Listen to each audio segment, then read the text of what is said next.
Manifestation contre le projet d'aéroport Notre-Dame-des-Landes le 17 novembre 2012.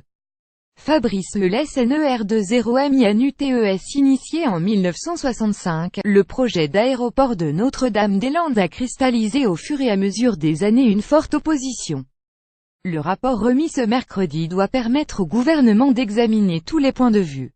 Matignon s'est engagé à rendre une décision définitive avant fin janvier.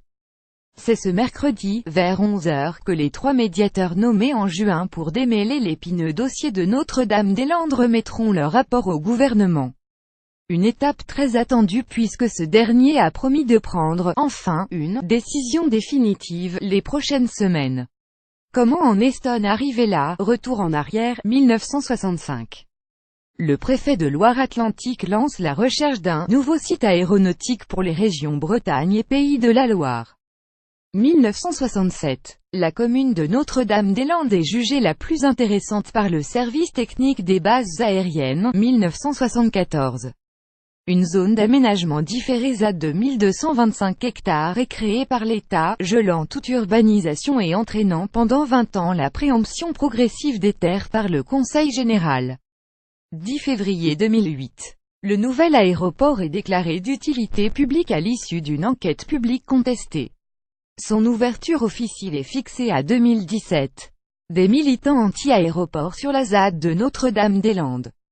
Anneau à foot 2009. Des militants anticapitalistes commencent à occuper la ZAD en août 2009 après la tenue d'un « camp Action Climat » 30 décembre 2010. Le groupe Vinci est désigné concessionnaire du projet et de la future plateforme pour une durée de 55 ans. 16 octobre 2012. Alors que de nombreux opposants anticapitalistes se sont installés sur la zone, l'État décide leur expulsion par les forces de l'ordre.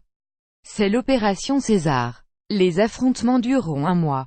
Évacuation des maisons fabriquées par les squatteurs manifestant contre le projet d'aéroport en octobre 2012. Fabrice Lelès NER20MINUTES 30 novembre 2012. Le Premier ministre Jean-Marc Ayrault désigne une commission du dialogue pour apaiser les tensions. Elle conclura à l'utilité du projet mais recommande des améliorations environnementales. 17 juillet 2015. Le tribunal administratif rejette les recours contre les arrêtés préfectoraux autorisant les travaux.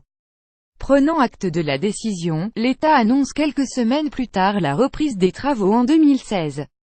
27 février 2016. Entre 15 000, selon la police, et 50 000, selon les organisateurs, personnes manifestent contre le projet sur la 2x2 voies Nantes-Vannes. C'est la plus grosse mobilisation des anti-aéroports. 26 juin 2016. À la demande du président François Hollande, une consultation électorale est organisée en Loire-Atlantique.